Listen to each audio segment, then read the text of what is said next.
Most leadership conversations focus on what you do, the decisions you make, the strategies you set, the results you deliver. But there is another layer of leadership that sits underneath all of it. Less visible, less discussed, but often more impactful. It is the leadership around what's happening within you, the thoughts you keep returning to, the beliefs you rarely question, the emotions you carry into your leadership, and the emotions you avoid, the internal patterns that quietly shape how you show up in every room.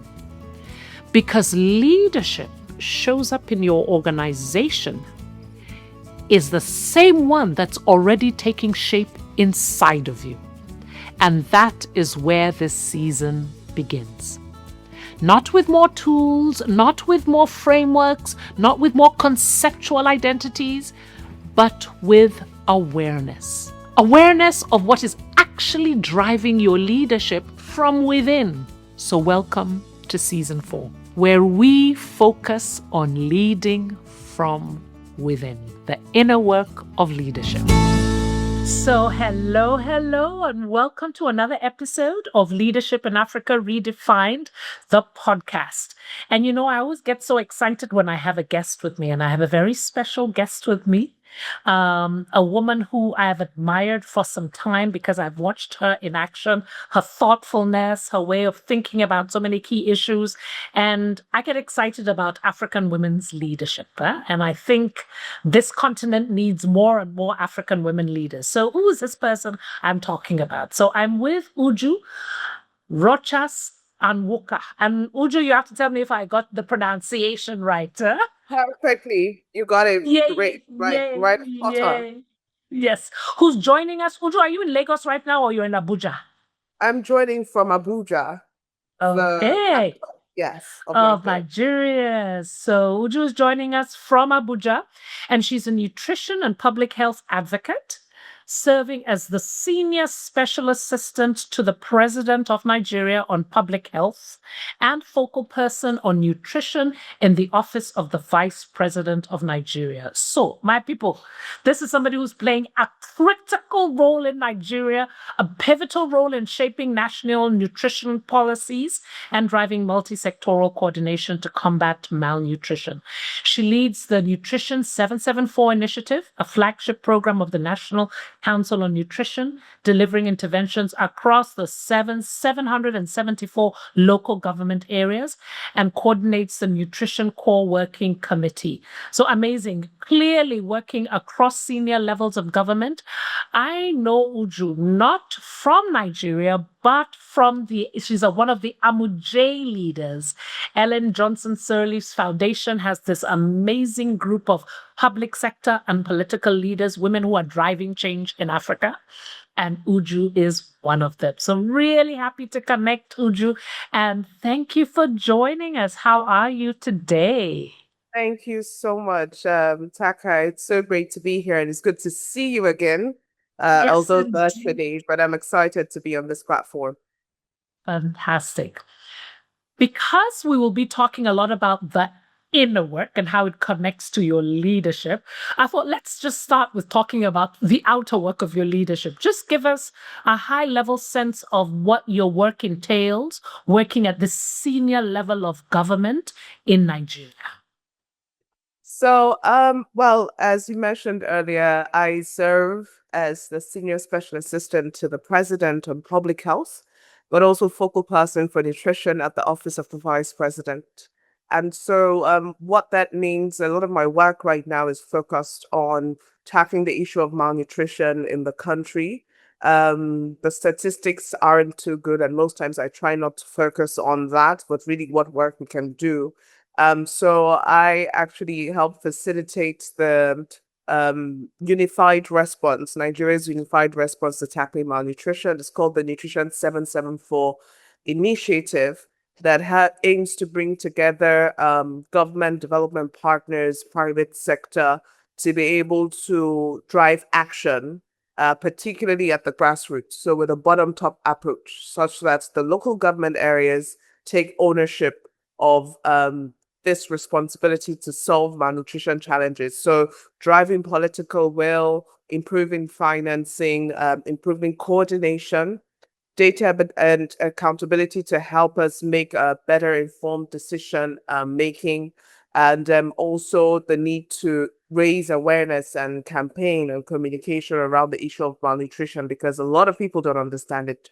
So at a very high level, that's what we do. Of course, the Vice President, His Excellency Senator Kashim Shettima, is actually the chairman of the apex body for nutrition in the country. And so my role is basically advisory to him in his chairmanship leadership role. And hopefully in the next couple of years, we'll see a decline in malnutrition. But it entails working with a whole lot of stakeholders, because the issue of nutrition is multi-sectorial. But I don't want to get too deep into it. But that's a bit of the outer work that we do. And of course, I work closely with the Ministry of Health to support on sort of policy decision making around public health and health in general in Nigeria. Nice, nice, nice. But thank you for sharing that, because when we move to talk about the inner, we can start to get a feel of the impact of the inner on such an important issue. Because I think none of us would be able, I don't think there's one person who would not say that malnutrition is not a critical thing, not just in Nigeria, but in all our countries who would all want to see changes on that. But I think one of the areas, or one of the reasons I was also particularly interested in speaking to you is because you're a public sector leader. And all of us, when we start to talk about leadership in Africa, usually the space we most want to see a change in leadership is around leadership in the public sector and the political sphere. And if the inner work makes a difference, we can start to say, aha, this is what it can make. This is what it shows up when it shows up in government. So thank you for giving us that context. Yeah. All right. So I'm going to jump into it, folks. You will know that we have a framework for doing the inner work. Uju, what I've always said to folks is that when I talk to people about doing the inner work, they're like, oh, it's too much. Where do I even start? It's overwhelming. Now what?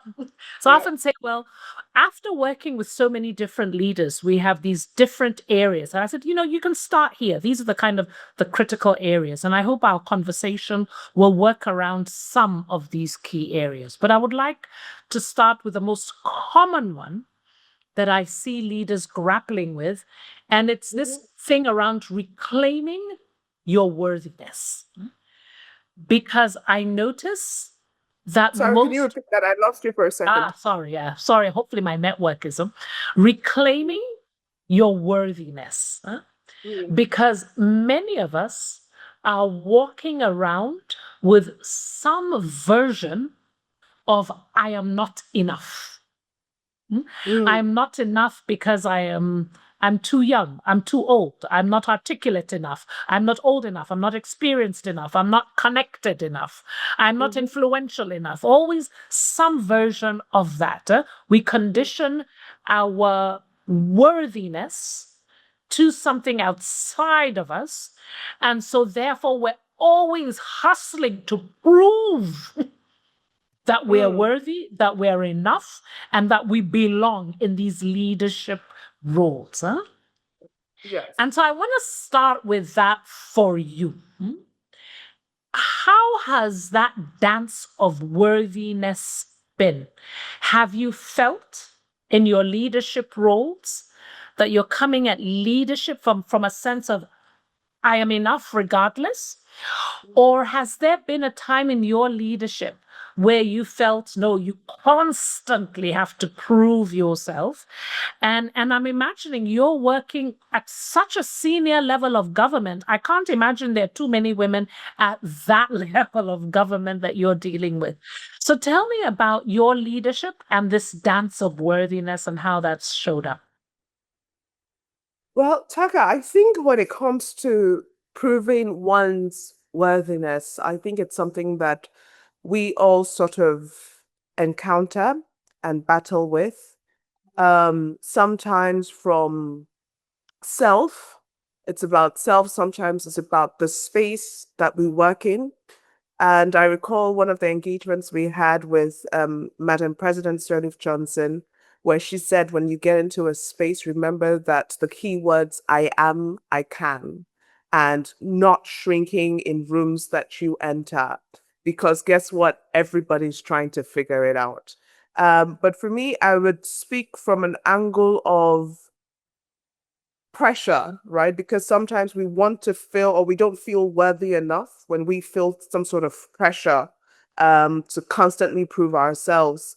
And I also want to be careful with the word pressure here because most times when we think about pressure, it has some sort of quality of something that is imposed from the outside. But in my own case, what I find in terms of pressure and sort of trying to prove myself is something that comes from the interior, right? So I'll give you a bit of a background. I grew up in a well-known household name, Rocha's household, and if you know anything about that name in Nigeria, you immediately see that it carries a lot of weight, right? So my father, for instance, was former governor. He built schools for the less privileged. He built roads, of course, in his work as governor. And he's the kind of person that when he walked into rooms changed, right? People would want to take notes, such an orator. And I think I watched that from childhood, and it did two things to me simultaneously, right? First, it filled me with the deepest sort of sense of pride, but also set a standard, right, in my spirit that I couldn't quite figure out or name at the time. And but that became almost like a pressure in a sort of way. And I'd like to say it was actually coming from within. So it was something personal, almost like a covenant that I made with myself because I would fear like what will people say? Have I lived up to his expectations? Have I lived up to his the shoes, that he can I feel his shoes basically. And but there's something that my father would always say to me, which is a lion cannot give birth to a goat, right? That was his sort of way of telling me that the capacity in you can't run away from it, right? But while that was encouraging to me, it also raised the bar. Because of course, if a lion cannot give birth to a goat, then it means I can't afford to live like one. So going back to my work, what this, I'll give you an example with the Nutrition 774. Before the NEC Compact, NEC is a National Economic Council. Um, Before the NEC Compact was signed on this initiative, before there was ever any legal architecture around this, there was always a voice somewhere, in me that whispered, maybe this is too much, maybe you can't handle this, maybe you're trying to do something that is not even within the scope of your office, or even for a woman to handle, or even for an entire team. And when that sort of silence, that voice came, I would lose confidence once in a while. But I ended up thinking about my accountability to the children, right? That require and need this kind of intervention, which is what we're providing. I mean, if you look at the statistics, there are about 40% of Nigerian children who are stunted. So for me, I just thought if I slow down at this time or if I become tired, then what happens, right? What exactly am I trying to protect? Is it my comfort? This is not about the my comfort in this case, but trying to live up to the expectation. So, I mean, to answer your question, the pressure does come, but in my case, I find that the pressure comes from within. And what I end up, saying to myself is that this is not about me. It's about a larger goal, a larger objective, a larger vision that I have to be able to be willing to do the work, irrespective of how I feel, to get the results that we want. Mm, I love that, Uju. And I can so relate. I am also from a well-known family. They are Mm. Warriors. And so there's a lot of expectation Yes. that our Warriors would live up to this thing, this level of success, which starts to influence that inner dialogue you have about, as you say, oh, people are looking and expecting that, you will step up to this type of play. But I love something that you've said, which I really want to underline. When those voices come around, can I do this? Am I the right person for doing this? You move from the focus from self to the focus on those you are there to serve, these 40% of children who are stunted. So thank you, Uju. I think that clarity of when that inner critique starts, switching from yourself to switching to focus on who are you there to serve, quietens that voice so that you can really spend more time thinking about purpose and what you're there to serve. And maybe this brings me to another area. So our first area we often invite leaders to focus on when they're doing the inner work is this, as I called it, reclaiming your worthiness, feeling enough. The second is this issue around your ego and your soul. And you can use another word for soul, your essence, your heart. As a Christian, I don't know what it is, what the right word, but I think as Christians, we can say your soul. And it's recognizing that leadership, and I can imagine particularly in Nigeria and in government, comes with a lot of trappings, for a better word, status symbols, things that can make you feel larger than life, and things that it's so easy for your ego to be like, oh, lovely, lovely, lovely. Now, I remember you and I had a wonderful conversation once. Remember, we were talking about protocol and how, for instance, in Nigeria, certain protocol must be followed. Yes.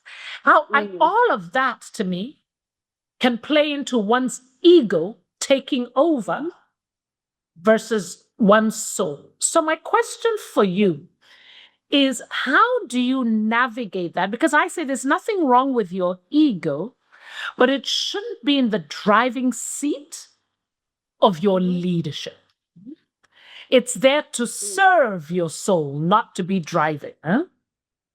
So how do you navigate that dynamic? I'm not going to call it a balance because it shouldn't be balanced. One should be ahead of the other.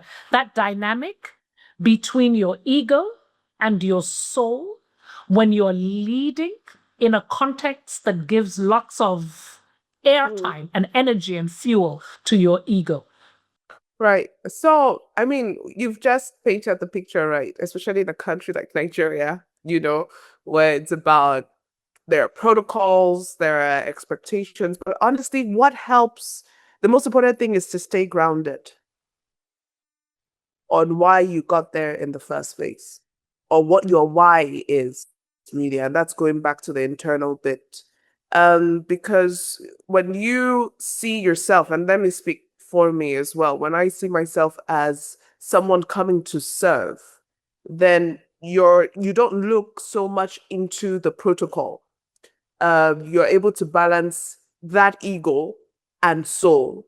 Again, it's what is your why, right? And just like in the first question we sort of spoke about, where we're focusing on the people that you want to provide solutions for. That sort of helps us stay grounded, and you're able to let that ego go because of the results you want to achieve.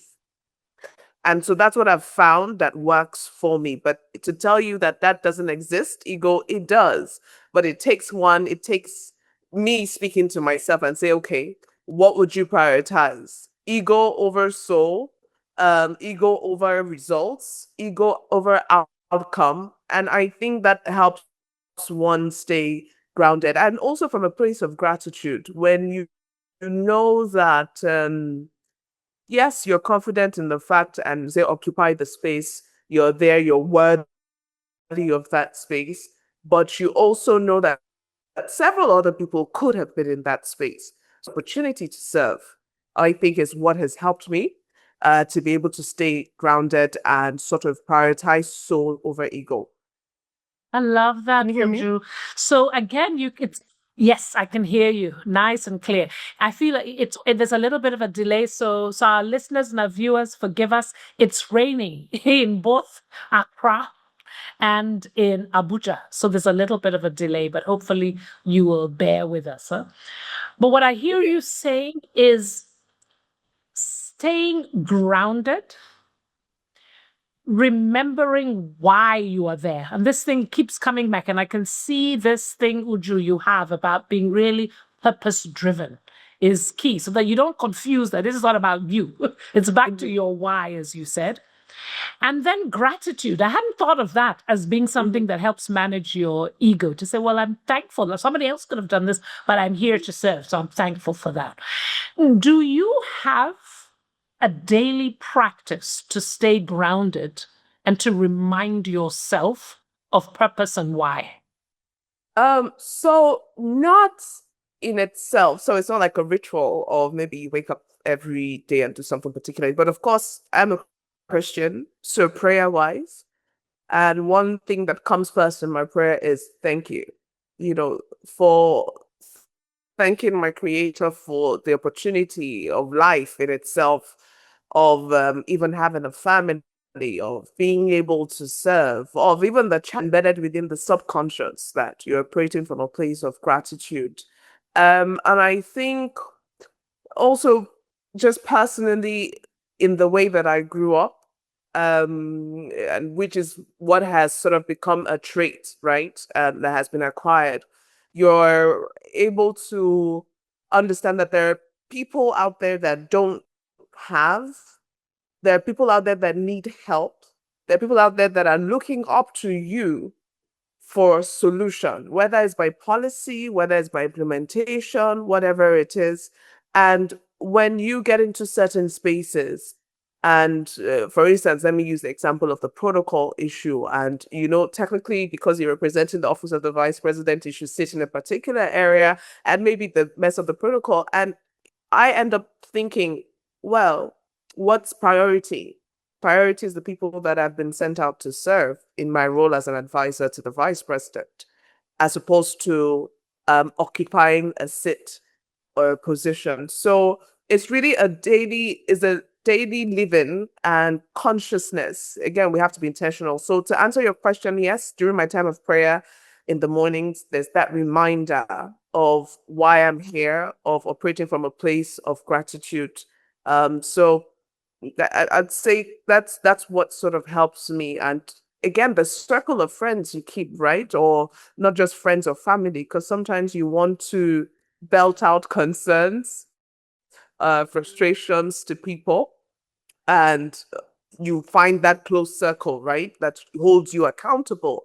And so having the right people that when you speak to them as to certain challenges that you had encountered in the line of duty, and they're able to help you stay grounded. Because a lot of times, yes, spiritually, we can stay grounded, can try to do it ourselves, but you need a circle that holds you accountable and reminds you of who you are and where you're coming from and what your mission is. So that's what I would say is sort of my ritual.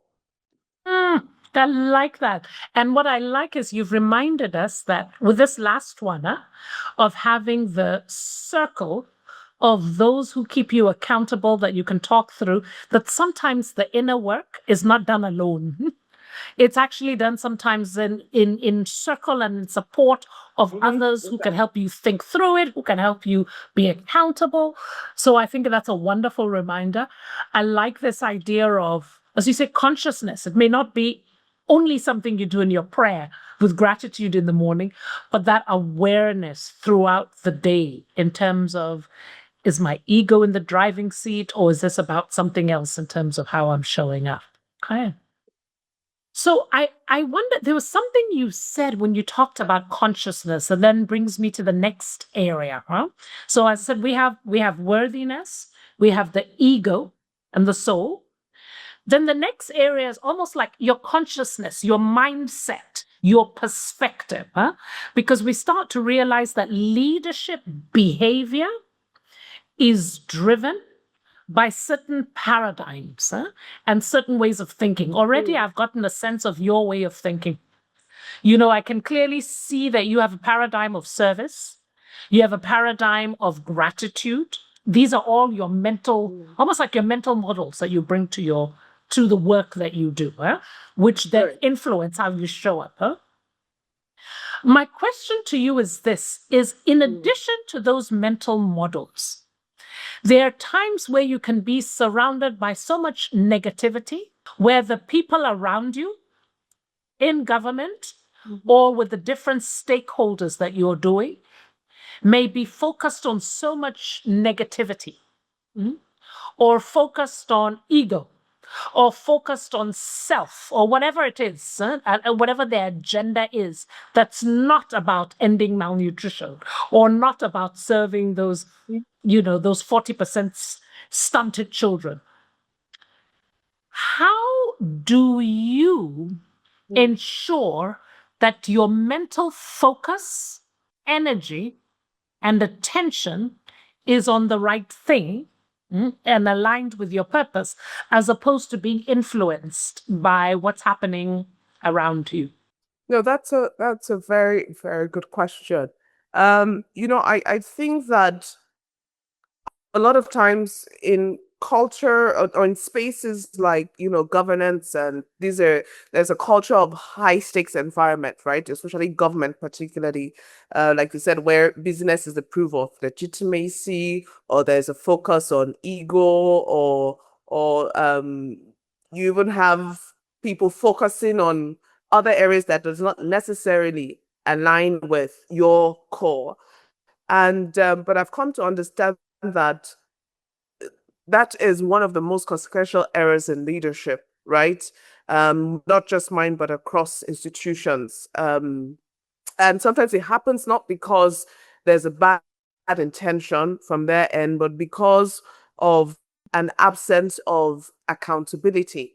So to answer your question, for me, staying again, I want to go back to having that understanding of your why, having that circle that you constantly or frequently will engage with that reminds you, staying in a space where you are in touch. So, like in my case now, where I'm in touch with the realities of what's happening in the grassroots, when you see the numbers, when you see the statistics, um, again, it should draw you back to your purpose, even with the temptation of wanting to sort of act in a way that the other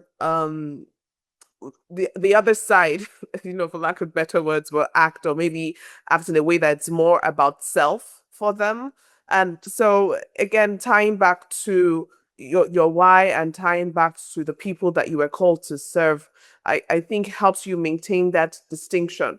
But you also find out that sometimes it's difficult because while people there are certain personal gains that come out of it. So you almost want to keep a balance such that you get the work done, because you need people to work. You can't work in isolation, right? You can't be a judge and say, well, you do the wrong thing, so I cannot work with you.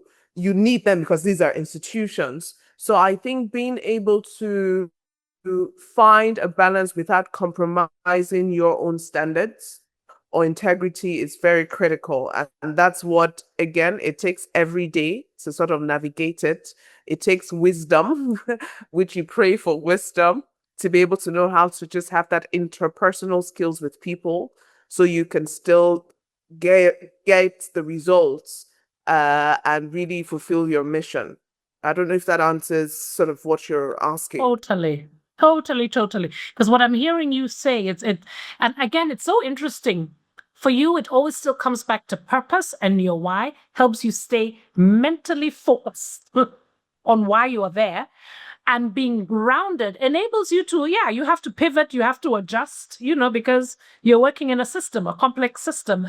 But because you are grounded, you do it in ways that you don't lose the plot.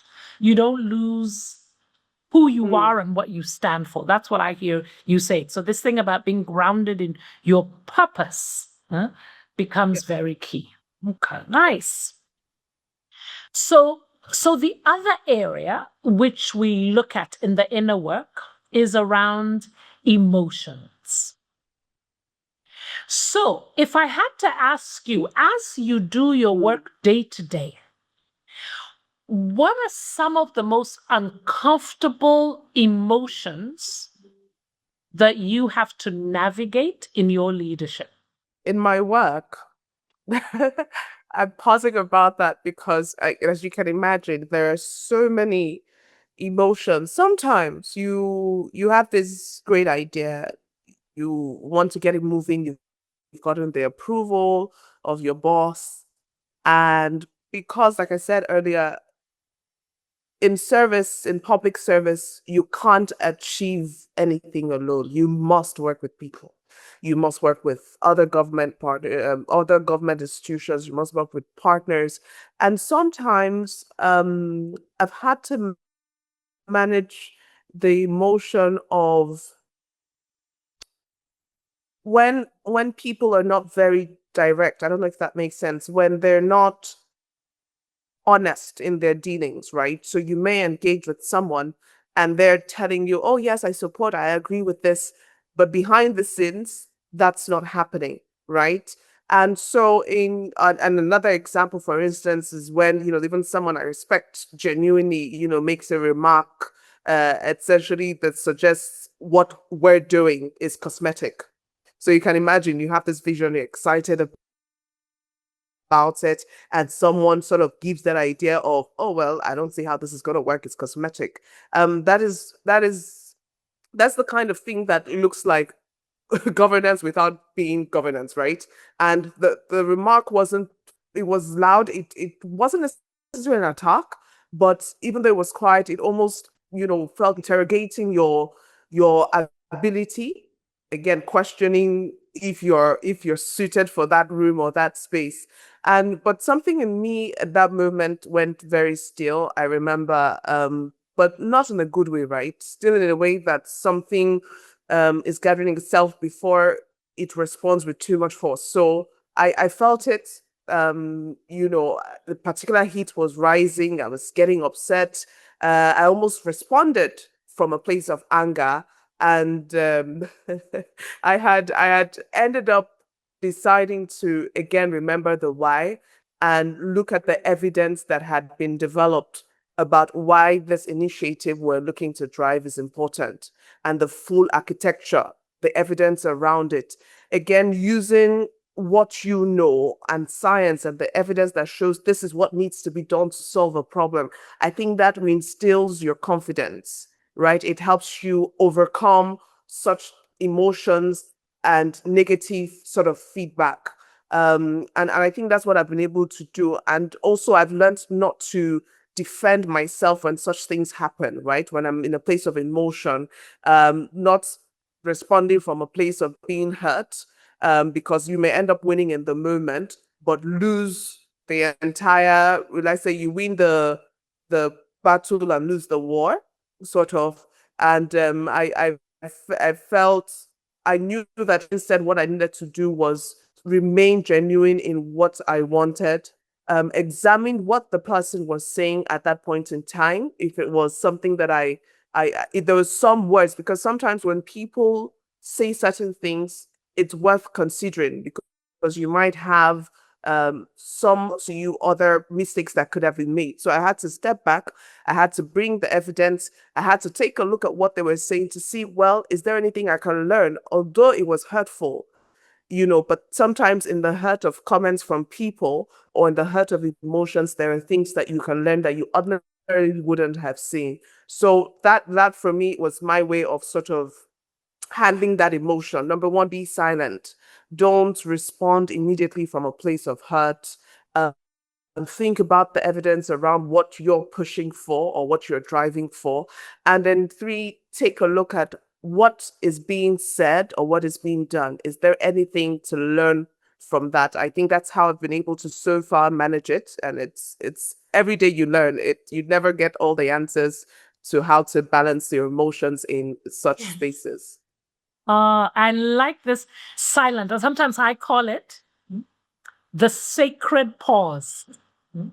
that moment. I like the way you said you got quiet and you said, or silent, and you said not in a good way, because actually things were coming up. But it was a powerful because it gave you a moment to manage the emotion.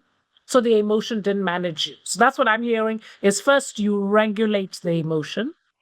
And then what I love is that then you also, I hear you saying, then you seek to learn from what is arising here. Huh? So recognizing that, yes, it was hurtful. Yes, I might have been frustrated or disappointed, but at least maybe there's something to learn from here. Nice. Okay. So maybe the last question I have for you then is to do a lot of what you've already described. Huh? The ability to stay grounded, the ability to stay with purpose, the ability to constantly remember who you are there to serve.